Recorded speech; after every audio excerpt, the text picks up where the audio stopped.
Bonjour de Bretagne Nord, il fait toujours beau. Nous sommes le 21 août 2013, un jour après la troisième régate de la Louis Vuitton. Et je vous parlerai bien aujourd'hui de deux choses, de cette régate et surtout de la quatrième qui n'a pas été courue, et des histoires de règlement sur la coupe. C'est vraiment caractéristique de cet événement. Revenons donc sur cette régate. Les nuages le matin étaient déjà partis, donc le vent devrait monter assez haut. Si le vent monte assez haut, ça veut dire que les vitesses des bateaux sont les plus égales. Plus il y a de vent, plus les différentes vitesses sont petites. Donc il faut travailler l'engagement sur le départ, ce que fait Team New Zealand en prenant l'intérieur. Et malgré une bonne vitesse, Prada passe dehors à la bouée, donc derrière.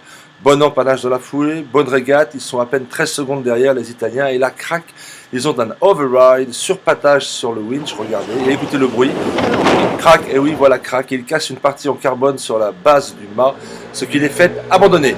Et Team New Zealand gagne haut la main, bien sûr, tout seul, mais mieux que haut la main, regardez ici sur l'écran Virtual Eye, 28 nœuds au près serré, c'est le stade juste avant foiling près serré. Je me demande si eux de leur côté et les Américains de l'autre ne vont pas y arriver à foiler au près pour la finale de la Coupe de l'Amérique. Et qu'en est-il de la deuxième régate du jour? Eh bien, elle ne se court pas. Heureusement pour Prada qui a le mât cassé, mais étonnamment, la limite de vent annoncée par le comité est 19 nœuds 4. C'est vraiment très faible. Ils sont vraiment timorés sur cette coupe. Même en monocoque, quand nous naviguions en Nouvelle-Zélande, la limite était 25 nœuds et c'était des vrais 25 nœuds lourds. Deuxième chose dont je voudrais vous parler, ce sont les histoires de règlement. Et là, bienvenue dans la Coupe de l'Amérique. Souvenez-vous ce que je vous ai dit.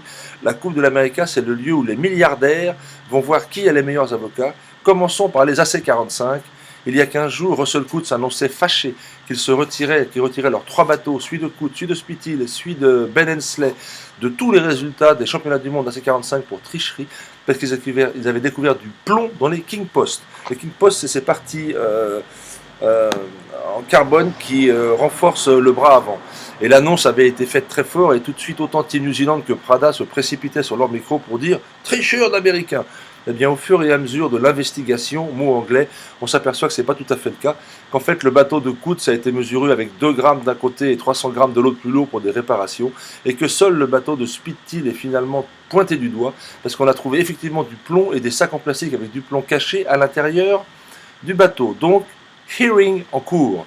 Deuxième problème, ça c'était la règle 69. Règle 37.2, les Américains contre-attaquent.